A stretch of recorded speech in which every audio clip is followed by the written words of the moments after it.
नमस्कार। आज अपन एक शक्तिशाली राजपूत शासक राणा सांगा के बारे में पढ़ेंगे। राणा सांगा राणा रायमल के पुत्र थे और 1509 ईस्वी में ये मेवाड़ के शासक बने थे। आपको पता है 1526 ईस्वी में भारत में एक ऐतिहासिक युद्ध लड़ा गया था जिसे कि हम पानीपत का युद्ध कहते हैं। ये पानीपत का प्रथम युद्ध था जो कि किसके मध्य लड़ा गया था? बाबर व इब्राहिम लोदी के बीच में ये युद्ध लड़ा गया था। पानीपत के मैदान पे ये युद्ध लड़ा गया था। इसमें इब्राहिम लोदी जो है ये पराजित हो गया था और बाबर विजयी हो गया था। और बाबर ने इस युद्ध में जीत के पश्चात भारत में मुगल साम्राज्य की स्थापना कर ली थी। इस समय भारत में एक शक्तिशाली राजपूत शासक था राणा सांगा, जो भी अपने साम्राज्य का विस्तार कर रहा था। परिणाम स्वरूप दो शक्तिशाली शक्तियों का आपस में टकराव होना अवश्यंभावी हो गया था।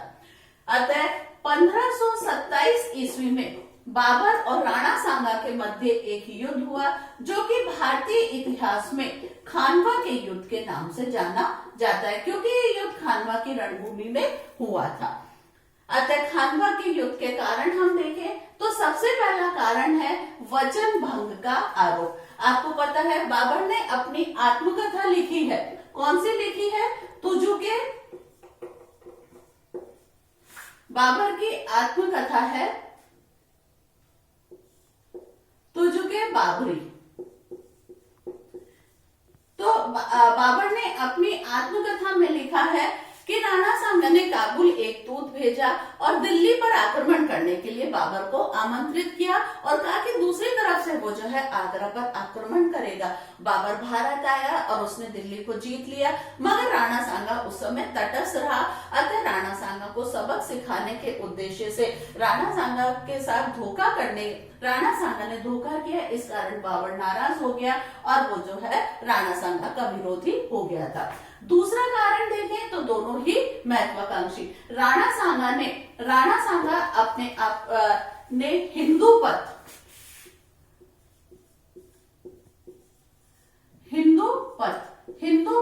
यानी कि हिंदू शासक, स्वयं को वो जो है हिंदू शासक कहते थे और हिंदू साम्राज्य स्थापित करना चाहते थे। इधर बाबर भी महत्वाकांक्षी था और भारत में मुगल साम्राज्य का विस्तार कर रहा था। अतः दो शक्तिशाली शक्तियों का आपस में टकराव होना अवश्यंभावी हो गया था। तीसरा कारण राजपूत अफगान मैत्री। इस समय जो अफगान सरदार थे, जैसे कि इब्राहिम लोदी का भाई महमूद लोदी और अफगान सरदार हसन खां मेवाती, ये राणा सांगा के पास में आ गए थे। बाबर ने उसे शंका की दृष्टि से देखा। बाबर ने सोचा कि राणा सांगा के द्वारा उसके विद्रोहियों को शरण दी जा रही है। अतः बाबर राणा सांगा से नाराज हो गया था।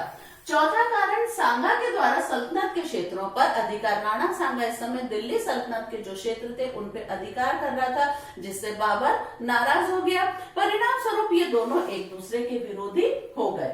1527 में सांगा ने रणथंभौर के आसपास के लगभग 200 गांवों पे अधिकार कर लिया था और जो बयाना का दुर्ग था जिस पे मुगलों का अधिकार था, इस दुर्ग को उन्होंने घेर लिया।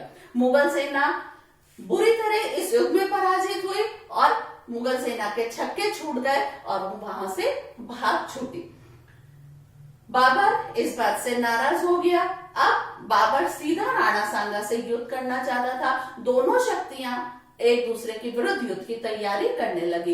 इस समय बाबर की सेना राणा सांगा की सेना से इतनी अधिक घबरा गई थी कि उन्होंने बाबर को युद्ध करने के लिए मना कर दिया। मगर बाबर बहुत चालाक व्यक्ति था, अतः उसने इस युद्ध को एक नाम दिया जिहाद। जिहाद किसे कहते हैं? वो युद्ध जो कि धर्म के नाम पे लड़ा जाता है, जिस युद्ध को हम धर्म युद्ध कहते हैं।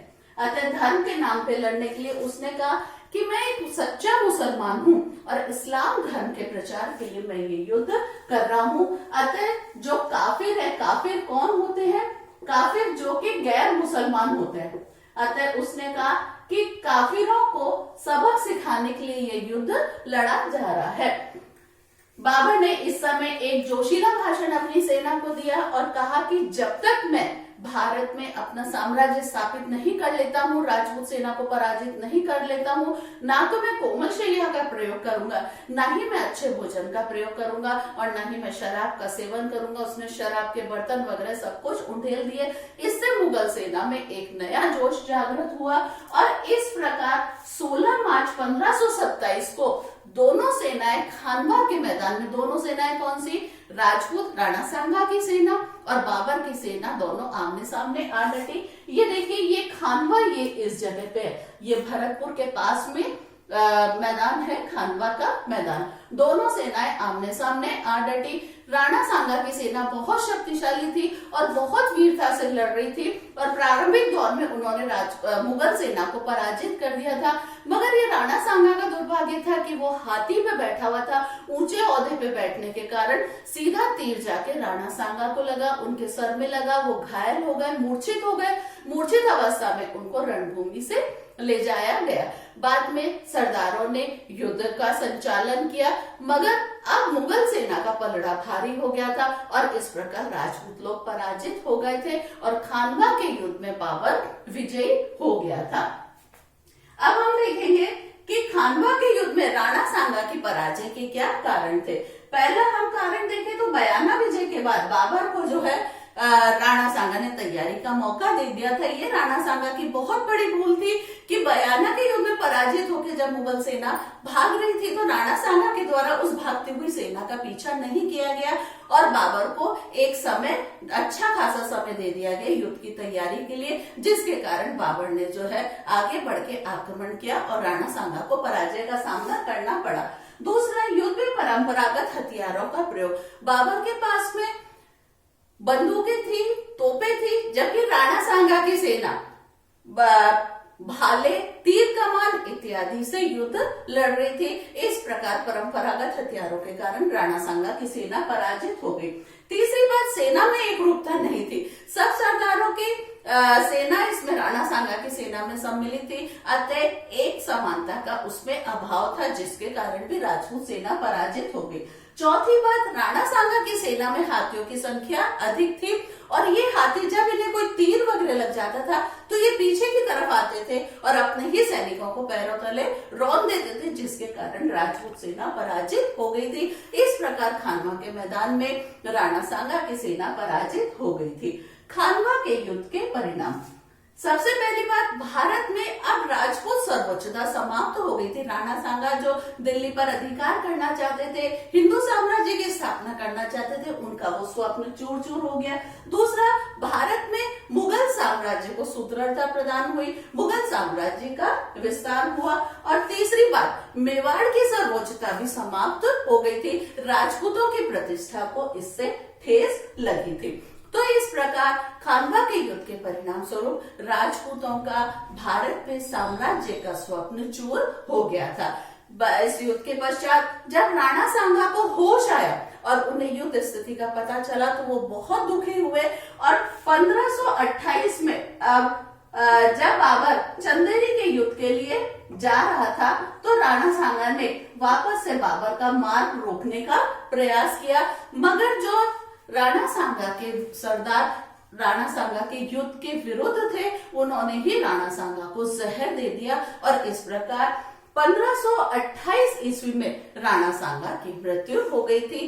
इस प्रकार भारत का एक उदित होता शक्तिशाली राजकुमार का जीवन समाप्त हो गया था। इस प्रकार भारत में एक शक्तिशाली साम्राज्य, मुगल साम्राज्य की नींव डाली गई थी। अगर आपको मेरा वीडियो पसंद आया हो तो प्लीज मेरे वीडियो को लाइक कीजिएगा, शेयर कीजिएगा और सब्सक्राइब कीजिएगा। Thank you.